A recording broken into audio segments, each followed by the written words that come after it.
Before we begin, if you enjoy stories of cheating, betrayal and revenge, you can watch even more exclusive adult-only stories on my Patreon.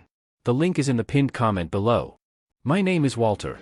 I'm 68 years old, and for the last 4 years, I have been quietly hated by my own son-in-law in my own daughter's house, and for most of that time, I let it happen, because I thought that was what a good father did. I thought silence was patience. I thought patience was love. I was wrong about a great deal, as it turns out. But I want to tell this story in order, because the order matters.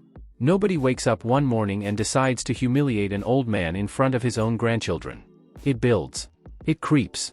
And by the time you understand what's actually been happening to you, you've usually already forgiven it 3 or 4 times without even noticing you'd done so. My wife, Eleanor, died 6 years ago. Pancreatic cancer, the fast kind, the kind that gives you 11 weeks between the diagnosis and the funeral instead of the 11 months the doctors initially promised. I won't dwell on that here, except to say that losing her rearranged something permanent in me, made me softer in some ways, and I think, looking back, made me an easier target in others. Grief has a way of making a man grateful for whatever family attention he can still get, even attention that isn't kind. My daughter, Melissa, is my only child. She married Todd Brennan 2 years before Eleanor passed, at a wedding I paid for almost entirely out of my retirement savings because Todd's family, by his own admission, wasn't in a position to contribute. I didn't mind at the time. I was happy to do it. Melissa looked radiant, and Todd, back then, seemed charming in the easy, confident way that young men sometimes are before you learn what that confidence is actually built on. It took about 3 years of marriage before I understood what Todd Brennan actually was. Todd worked, when he worked, in business development, a phrase he used the way other men use a job title, vague enough to mean almost anything and specific enough to sound impressive at a dinner table. In reality, as I pieced together over the years from things Melissa let slip when she thought I wasn't paying attention, Todd moved between 4 different companies in 6 years, always leaving under circumstances he described as toxic management or they didn't appreciate real talent, and always landing, somehow, in a slightly worse position than the one before. What Todd was actually good at, genuinely, remarkably good at, was making other people feel small enough that they stopped questioning him. I first noticed it directed at Melissa. Small things, at first. He'd correct her stories at parties, not for accuracy but simply to establish, in front of witnesses, that his memory of events superseded hers. He'd comment on what she ate, framed as concern, "You sure you want the whole slice, hon?" with a smile that made the cruelty of it deniable if she ever objected. He controlled the finances entirely, even after Melissa went back to work as a dental hygienist, insisting it was simpler for him to manage everything, though I noticed, over time, that Melissa stopped buying herself so much as a new coat without running it past him first. I said something, once, early on. Just once, gently, the way I thought a father should. "You seem a little tired lately, sweetheart. Everything all right between you two?" Melissa's face had done something I'll never forget, a flash of something raw and frightened, quickly smoothed back into practiced calm. "Everything's fine, Dad. Todd just worries about money a lot. It makes him tense." I let it go. That was my first real mistake, though it would be years before I understood the size of it. When my first grandchild, little Sophie, was born, I thought, foolishly, I see now, that fatherhood might soften Todd. Some men do change with children. Todd did not. If anything, he became more entitled, more convinced that his role as provider, a role he performed inconsistently, given how often he was, between opportunities, entitled him to run the household like a small, badly managed kingdom. I began babysitting Sophie 2 afternoons a week once Melissa returned to work, driving the 40 minutes from my house to theirs without complaint, grateful simply to have a reason to leave my own quiet house, which still, 6 years after Eleanor's death, held her absence in every room like a smell that never fully airs out. It was during these afternoons that I first saw, up close, how Todd actually spoke to my daughter when he thought only family was listening. "You left the dishes again," I heard him say once, arriving home from another failed job interview, his voice tight with a frustration that clearly had nothing to do with dishes at all. "I ask for one thing. I was at work until 6, Todd, and then I picked up Sophie. I'm not asking for excuses, Melissa. I'm asking for a clean kitchen." I stood in the hallway, Sophie on my hip, and said nothing. I told myself it wasn't my place. I told myself intervening would only make things worse for Melissa once I'd gone home. I told myself a lot of things over those years that, in hindsight, were simply the things a frightened old man tells himself to avoid a confrontation he doesn't feel equipped to win. Then came the dinner at my house, the one I now think of as the real beginning of everything that followed. It was Sophie's 4th birthday. I'd invited the family over for a proper Sunday dinner, the kind Eleanor used to make, pot roast, her recipe, made from a card in her handwriting that I still kept in the kitchen drawer and consulted like scripture. I'd spent the whole morning on it. I wanted, I think, for the meal to feel like something Eleanor would have approved of, a small, stubborn way of keeping her present at her granddaughter's birthday. Todd arrived already irritated about something, traffic, I later learned, though it might as easily have been anything else, because with Todd there was always something. Dinner started tense and got tenser. Melissa mentioned, gently, that she'd been offered a promotion at the dental office manager, a genuine step up, more money, better hours. That's wonderful, sweetheart, I said, delighted for her. Todd's jaw tightened. We haven't even talked about whether that makes sense for the family, he said, in the reasonable, patient tone he used specifically for moments when he intended to be anything but reasonable. Someone needs to be around for Sophie. I'd still be home by 5, Todd, we talked about. We didn't talk about it. You told me about it. His voice was rising now, and I watched Melissa's shoulders curl inward, a posture I recognized instantly and with a sick lurch of understanding. It was the exact posture I remembered from watching Eleanor's mother flinch around Eleanor's father, decades earlier, a long time before I'd ever properly understood what I was looking at.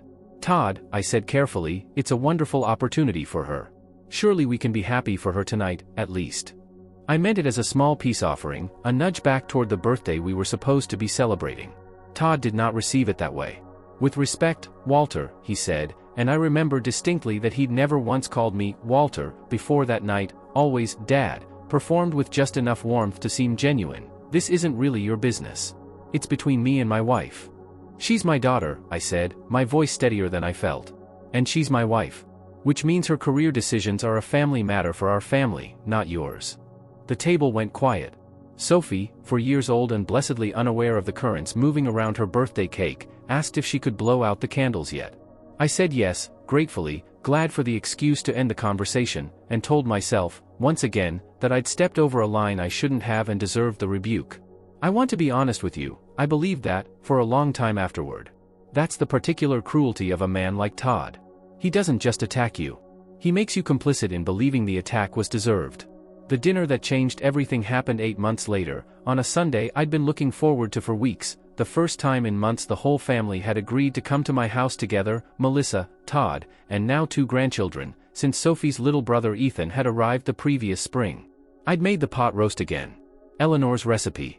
I'd set the table with her good china, the set we'd only used for holidays when she was alive, because some part of me wanted the meal to feel special, wanted my grandchildren to grow up with some memory of their grandmother's touch in the world even though they'd never met her. Todd arrived tense from the moment he walked in, which I now understand was simply his baseline state whenever he felt Melissa had any independent success to be proud of, and that week, she'd just been formally promoted to office manager, the promotion Todd had fought against 8 months earlier at Sophie's birthday. Dinner started well enough. Sophie, now 5, chattered about her kindergarten class. Ethan, 18 months old, banged happily on his high chair tray. I felt, for a moment, something almost like the old warmth of Sunday dinners with Eleanor, a fragile, precious normalcy.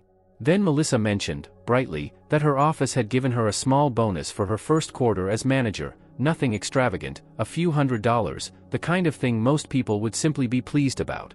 That's fantastic, sweetheart, I said. You should treat yourself to something.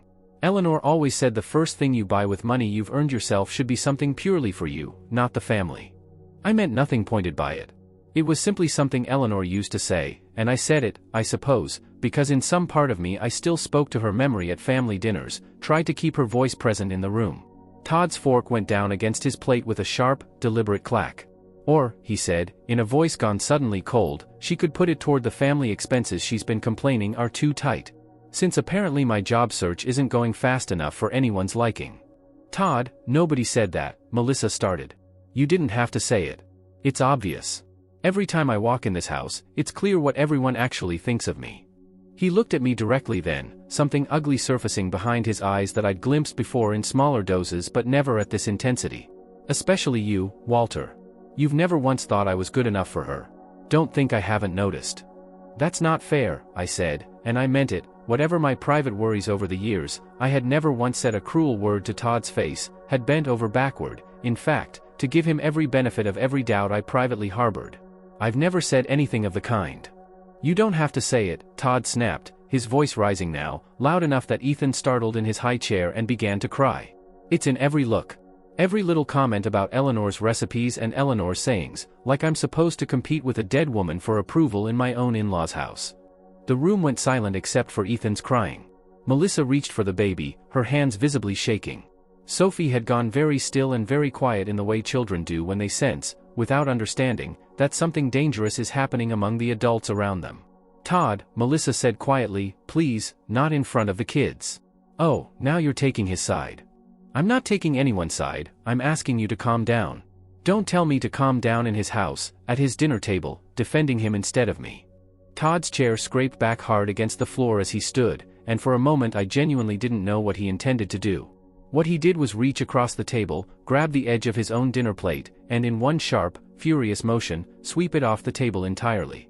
The plate hit the floor and shattered, not just any plate, but a piece of Eleanor's china, one of the 12-place settings she'd bought on our 15th anniversary and used only for the family holidays she loved so much.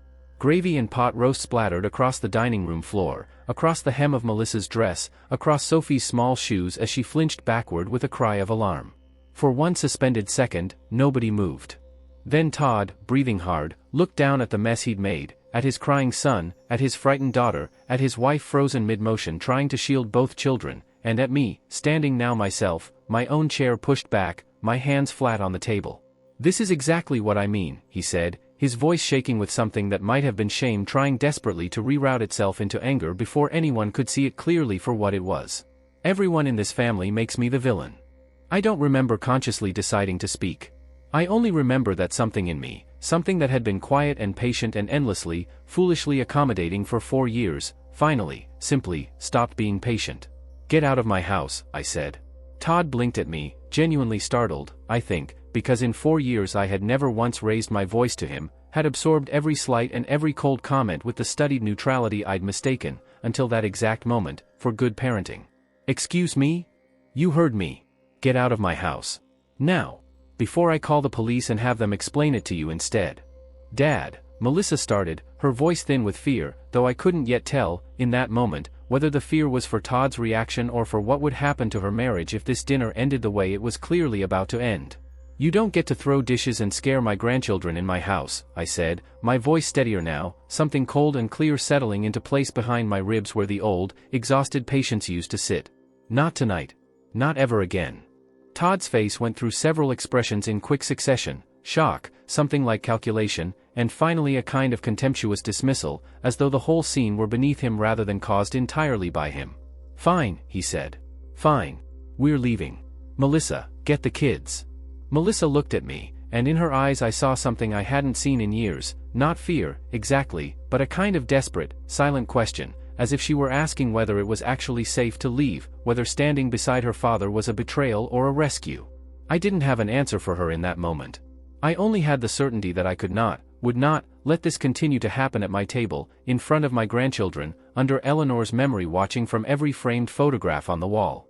They left 20 minutes later, Sophie crying quietly in her car seat, Ethan finally soothed back to sleep, Melissa's face a mask of controlled devastation as she loaded them into the car without meeting my eyes again.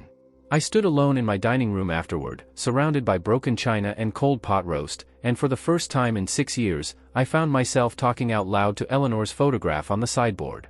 "I should have done this a long time ago," I told her. "I'm sorry it took me this long."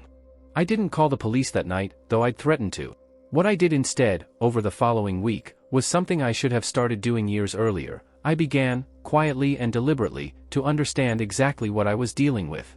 I called my old friend Harold Metzger, a retired family law attorney I'd known since our sons, well, in his case, daughters, were in Little League together decades ago. I told him everything. The years of small cruelties. The financial control. The dinner. The plate. Harold listened without interrupting, the way good lawyers do, and when I finished, he asked a question that reframed the entire situation for me. "Walter, has your daughter ever mentioned being afraid of him?" Not annoyed. Not frustrated. Afraid. I thought about the posture I'd seen at that first tense dinner, shoulders curling inward, the exact silhouette of a woman making herself smaller to avoid drawing more attention. I thought about how carefully Melissa always phrased things around Todd, the way she'd check herself mid-sentence sometimes as though replaying his likely reaction before she'd even finished speaking. "I think so," I said slowly. I think I've been telling myself it was something smaller than that for a long time because the real answer scared me too much to look at directly. Harold was quiet for a moment. That's more common than you'd think, with fathers. Nobody wants to believe their daughter married someone dangerous. It's easier to believe she married someone difficult. He connected me, gently but firmly, with a domestic violence advocacy organization, not because he assumed the worst outright, he was careful to say, but because the pattern I described, the isolation, the financial control, the public humiliation escalating into physical destruction of property in front of children, was, in his considerable professional experience, a recognizable and worrying shape. I called Melissa the next day. Not to lecture her, not even to apologize, exactly, though I did that too. I apologized for every dinner over the past 4 years where I'd stayed silent, where I'd told myself patience was the same thing as protection. "Sweetheart," I said, "I need to ask you something honestly, and I need you to answer just as honestly. Has he ever hurt you? Not just scared you. Hurt you?" The silence on the other end of the line stretched long enough that I thought the call had dropped. Not hit me," she finally said, her voice very small. "But he's grabbed my arm before. Hard enough to bruise. And once he put his hand over my mouth during an argument because he said I was being too loud and the neighbors would hear." I closed my eyes, my hand tightening on the phone. "How long has that been happening?" "About 1.5 years. I did not raise my voice. I did not tell her what to do, though every instinct in me wanted to drive to her house that instant and remove her and the children myself. I had learned enough, in that 1 week of frantic reading and conversations with Harold and the advocacy counselor, to know that pressure and ultimatums from family often backfire in exactly these situations, driving the isolated spouse further away rather than closer to safety. "I love you," I said instead. "And whatever you decide, whenever you decide it, I am not going anywhere. I have money. I have a spare room. I have a lawyer now who specializes in exactly this. You don't have to figure this out alone anymore, and you don't have to figure it out today. But I need you to know all of that is real and it is waiting for you whenever you're ready." She cried on the phone for a long time. I let her. It took another 6 weeks before things came to a head, 6 weeks during which I quietly, carefully built what Harold called a foundation, should Melissa ever decide to leave. I opened a small account in her name alone, seeded with enough money to give her breathing room if she needed to move quickly. I researched, with the advocacy counselor's guidance, the specific paperwork and safety planning involved in leaving a controlling relationship, careful never to push, only to make certain that whenever Melissa was ready, every door was already unlocked for her. The final incident happened on a Tuesday evening, and I only know the details because Melissa called me herself, 30 minutes after it happened, her voice steadier than I expected, the particular calm, I've since learned, that sometimes follows the moment someone finally, fully understands they are not safe. They'd been arguing, again, always, it seemed, about money and about Melissa's ongoing success at work, which Todd's stalled career made increasingly unbearable for him to witness. Melissa had, for the first time in the marriage, refused to back down, had told him plainly that his behavior at my house had frightened the children and that she wanted him to see a therapist about his anger. Todd's response was to grab a kitchen chair and throw it, not at her directly, she was careful to specify, some instinct for self-preservation apparently intact even in his rage, but hard enough against the wall beside her that a framed photograph shattered and a piece of glass cut her forearm as she flinched away, shallow but bleeding. Sophie, now 5 and old enough to understand far more than any child should have to, had run to the neighbor's house and asked them to call the police herself. I arrived at Melissa's house 11 minutes after she called me, having broken every speed limit on the 40-minute drive in 28 minutes flat. The police were already there, 2 patrol officers, calm and procedural, one speaking quietly with Melissa in the kitchen while she held a paper towel against her arm, the other standing near Todd in the living room, where he sat with his head in his hands, the specific posture, I noted with a coldness that surprised me, of a man performing remorse rather than feeling it. "Mr. Brennan," the officer near him was saying, "we're going to need you to step outside with me." Todd looked up and saw me in the doorway. Something in his face flickered, not shame, I don't think, but calculation, the same look I'd seen the night of the shattered plate, as though even now, with his daughter's blood on a paper towel in the next room, some part of him was still working out how to reframe the situation so that he remained the wronged party. "Walter," he said, "this is a misunderstanding, if you could just explain to them that."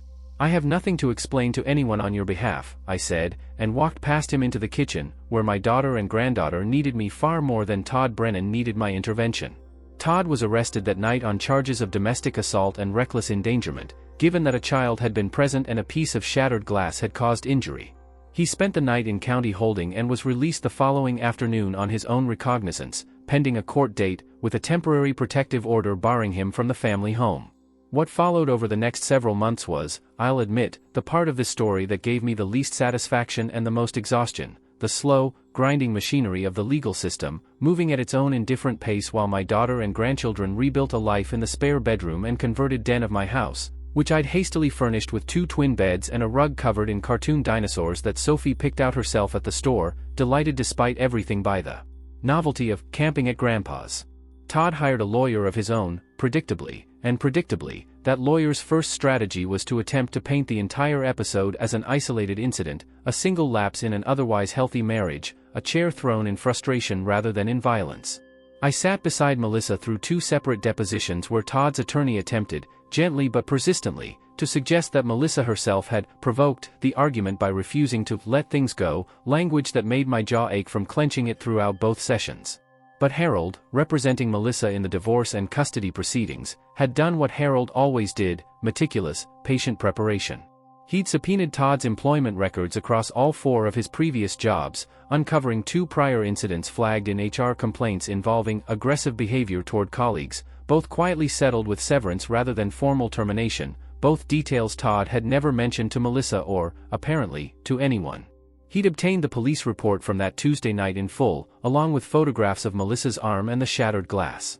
He'd arranged, with Melissa's consent, for Sophie to speak with a child psychologist experienced in custody evaluations, whose report noted, in careful clinical language, that the child exhibited hypervigilance and anxiety specifically correlated with unpredictable parental conflict at home. Most damning of all, in my opinion, was the financial picture Harold assembled, because it turned out Todd's business development income over the past 3 years had been substantially less than he'd represented to Melissa, and a significant portion of the family's actual expenses had, in fact, been quietly covered by Melissa's income alone, meaning Todd's frequent, furious accusations that her career ambitions were somehow endangering the family's finances were not merely unkind, they were, demonstrably, the opposite of true. The custody arrangement that emerged, after 8 difficult months, gave Melissa primary custody with supervised visitation for Todd, contingent on completing a court-mandated anger management and domestic violence intervention program. The divorce settlement, given the documented history of both emotional and financial control, was considerably more favorable to Melissa than Todd's lawyer had initially projected, enough that, combined with her salary as office manager, she was able to secure a small house of her own 11 months after the night of the broken chair, 3 streets over from mine. Close enough that I see my grandchildren several times a week without either of us having to plan it as an event. Todd, for his part, did not disappear quietly, though he did eventually disappear, first from the supervised visitations, which he attended inconsistently and eventually stopped attending altogether, and then, as far as I know, from the state itself, having taken a business opportunity somewhere in Arizona roughly a year and a half after the divorce finalized. I heard, through the sparse channel of Melissa's occasional updates from mutual acquaintances, that a woman he'd been seeing there had, within several months, filed her own restraining order. I felt no particular satisfaction in that news when it reached me. Mostly I felt a kind of tired sadness, for the woman in Arizona I'd never met, and for the version of Todd Brennan that might have existed, I suppose, if some earlier point in his own life had gone differently, though I confess I have limited patience left, at 68, for extending sympathy to a man who threw a chair hard enough to cut his own daughter's arm. What I feel, instead, when I let myself sit with the whole strange arc of these last several years, is something closer to a quiet, hard-won pride, not in any single dramatic moment, not even in the night I finally told him to get out of my house, though I won't pretend that didn't feel, in the moment, like something shifting permanently back into its proper place. The pride is in the slower part. The part where I stopped mistaking silence for love, where I learned that protecting my daughter meant actually looking clearly at what was happening in front of me instead of politely looking away from it, the way I'd been taught, my whole life, that a good father was supposed to do. Sophie is 7 now. She still sleeps over some weekends, still insists on the dinosaur rug, though it's moved with Melissa to the new house and I've had to buy a replacement for my own spare room, which Sophie inspected with the withering critical eye of a 7-year-old and pronounced, with great seriousness, almost as good as the first one. Ethan is 3, and has no memory at all, as far as I can tell, of the night his mother's arm bled onto a paper towel in front of him, which is, Melissa and I have both decided, exactly as it should be. Some things a child should never have to remember, and it is a parent's job, and I've come to believe a grandparent's job too, to make absolutely certain of that, even if it takes them longer than it should to understand what protecting a family actually requires of them. I still make Eleanor's pot roast on Sundays, on the good china, the 11 remaining pieces of the 12-piece set. I've thought, once or twice, about replacing the broken plate, finding a matching pattern somewhere online. I've decided, in the end, not to. I like having 11 instead of 12. It reminds me, every single Sunday, of exactly what it cost us to finally understand what was happening in our own dining room, and exactly what I was willing to do, once I finally understood it, to make certain it never happened again. Thanks for watching. I hope you enjoyed today's story. If you did, please leave a comment and let me know what you think. Don't forget to like the video and subscribe for more stories.